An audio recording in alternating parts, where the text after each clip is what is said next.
Cinque, Terre, how to set up and play. To set up the game, first for each player, they'll get a player board, a cart, a score marker, and one of the Endgame fulfillment cards. They're indicated with a star on the card. Each player will get one. The ones that aren't used can just be removed from the game. Next, you can take the player score track markers, randomly determine a start player, and you can just place them here on the board. Play will always proceed clockwise from the starting player. Each player will also get 4 produce cards. These come from the shuffled deck of produce cards, and then 4 will be drawn off the top and placed on the board. Next, you'll separate all the different produce cubes in the game, and you'll randomly put them into the sections that are adjacent to these harvest areas. The types of goods these represent are oranges, garlic, mushroom, zucchini, tomato, lemon, grape, and olives. You'll be able to see this first harvest area is adjacent to 3 fields with produce cubes, while the second harvest area is only adjacent to 2 different fields, and the third harvest area is adjacent to 3 different types of cubes. If you're playing with 5 players, you'll use all the cubes provided with the game. Fewer than 5 players, you're going to remove a number of cubes equal to players that you're short of 5. So for example, I'm setting this up for a 2-player game, so I'm going to remove 3 cubes of each of the colors and just remove those from the game. If this was a 4-player game, I would remove 1 cube of each color, and if it was a 3-player game, I'd remove 2 of each color. Next, you'll take a complete set of dice, 1 of each of the colors. So take all of these, put them into the bag, and then you're randomly going to draw out 4 for this first city and then roll them. And that determines the starting values for these goods when the produce is sold in this market. Now there's a house rule variant if you'd like.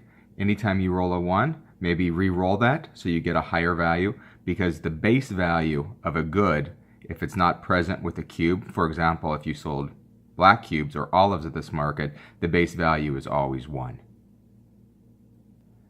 You'll now take the remaining 4 cubes from the draw bag, roll those, and you can place these in the bottom city. This ensures that no city will ever have duplicates of the same color. Now you'll take the second set of dice, put these in the bag, and repeat the process. You'll draw 3 for this city, 2 for this city, each time rolling it, and then 3 for the final city.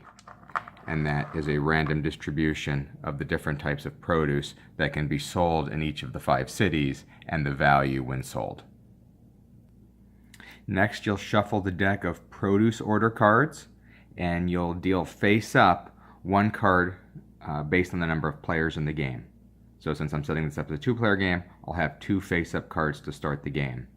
Now these are different from your starting order card that each player got dealt 1. This remains secret throughout the game.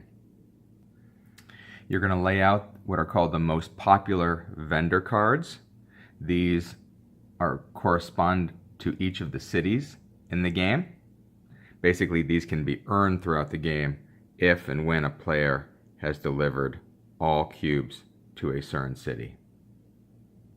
The final part of setup, each player will take their cart and then simultaneously decide to place it on one of the 3 harvest areas, and it's okay to overlap. So at the same time, pink might decide to place there, blue could also pick there, or maybe blue picks here. So one of the 3 harvest area is your starting cart position. So starting with the random start player, play will just continue clockwise for multiple turns until the end game is triggered. So starting with the start player, each player on their turn can perform 3 actions. They can move their cart up to 4 spaces, always clockwise. They can draw 1 produce card. They can harvest produce cubes from the fields, or they can sell produce at the village market. They can do these actions in any order, and they can repeat the actions. So they could move, draw a produce card, and move again. So any order and multiple actions can be performed. So let's look at each of these. The first one's the easiest. Move up to 4 spaces clockwise. So based on where your card is, you can go up to 4 spaces. 1, 2, overlap is okay if you wanted to stay here.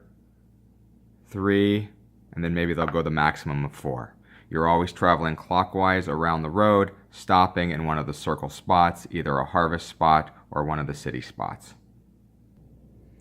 Another action you can do on your turn is to draw 1 produce card.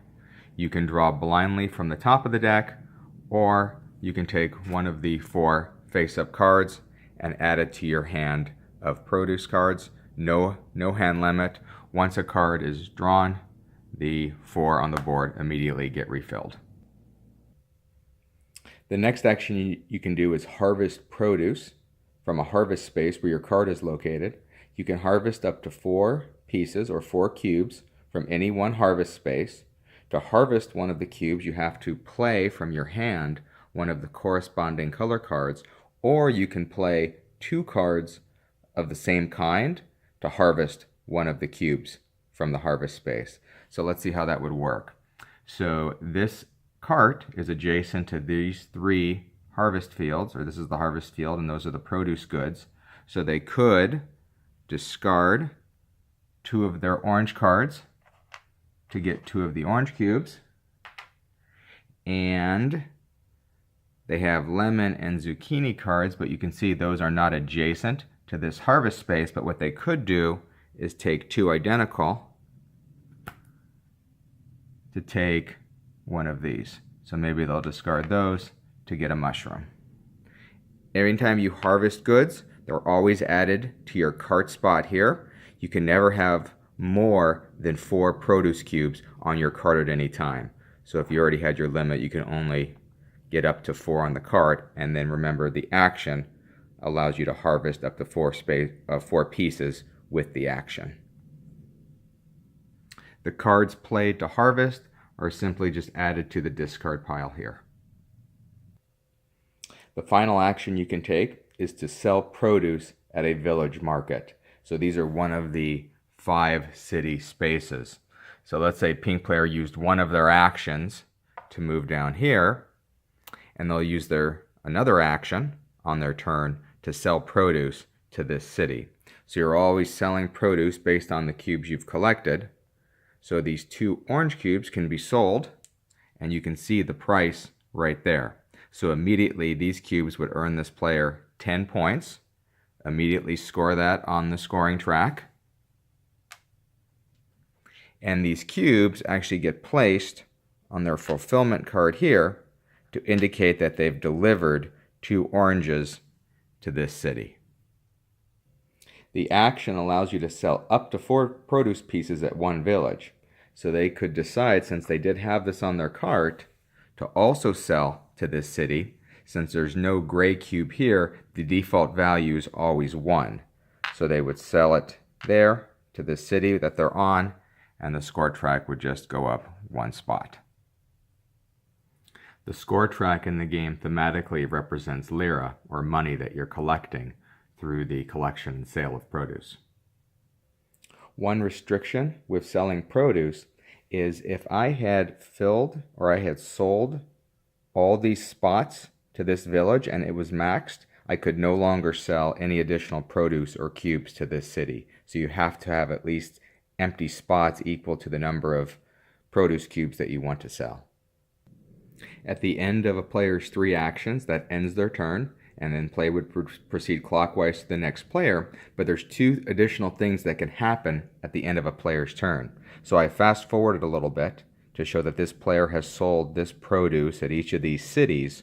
The first thing they can do is claim one of the face-up produce order cards if they've met the requirements. So this card requires that they had sold a tomato in this city, a garlic in this city, and a grape in this city. So they can check their player boards. This player actually met the requirement for both cards, but you're ever only allowed to claim one of the face-up cards. They've got a tomato, a garlic, and a grape. That satisfies that card. This one needs garlic, olive, lemon, which they also have garlic, olive, lemon. So they have their choice between which of these two cards they'd like to score. They both will score immediately 15 points. So you'd adjust the score track immediately, and then you would leave this face up in front of the player, showing that this card was claimed, it was already scored, and this is actually one of the endgame triggers that we'll talk about. Now, once the card is claimed, the player draws one off the top. They can secretly look at it, and then they make a decision whether they want to add it to their endgame cards that they're trying to fulfill, or they may decide they don't want to try to fulfill that, so they just add it to this display. If that's what they do, they have the option of just taking this one blind into their hand. If instead they drew this card off the top and decided, I'm going to keep this one, then this card just gets turned face up to the order card display. The order card that a player may add to their secret hand, even if they've already fulfilled it, it stays secret until the end of the game, and those will get scored at game end. The risk when taking one of these is if the game ends and the player is unable to fulfill it, they'll lose 5 points for each produce unfulfilled. So let's say they had a zucchini in the first city. If they didn't have these, this card would cost them -10 at the end of the game. The produce used to satisfy that card is never lost. It stays on your board. And the second thing that can happen at the end of a player's turn, if they've completed all the cubes for a given city and they're the first one to do it, they can claim the most popular vendor tile and add that to their area. And then they can score those points immediately. And that would go up on the score track by 8. The end game will be triggered when any one player has a combination of 5 most popular vendor tiles or fulfilled order cards.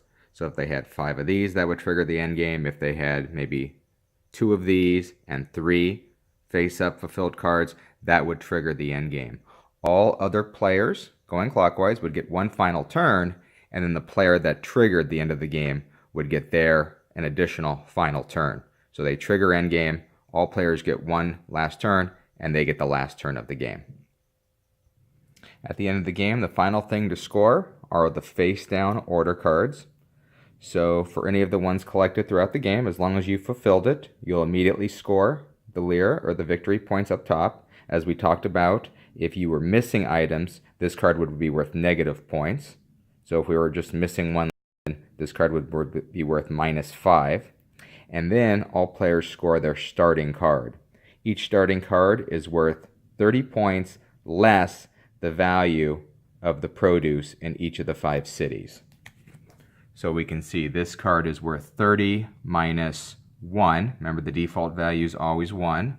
30 minus 1, minus 6 for mushroom, minus 6 for the tomato, minus 1 for the lemon, and minus 6 for the grape.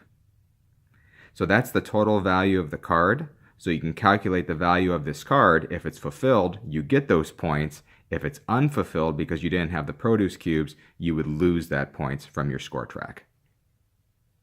Once all players have calculated their final score, most lira win the game, or most victory points. If there's a tie, it goes next to the player with the most fulfilled order cards of any type. And if there's still a tie, it's the player with the most produce cubes on their card. And that should be everything you need to set up and play Cinque Terre.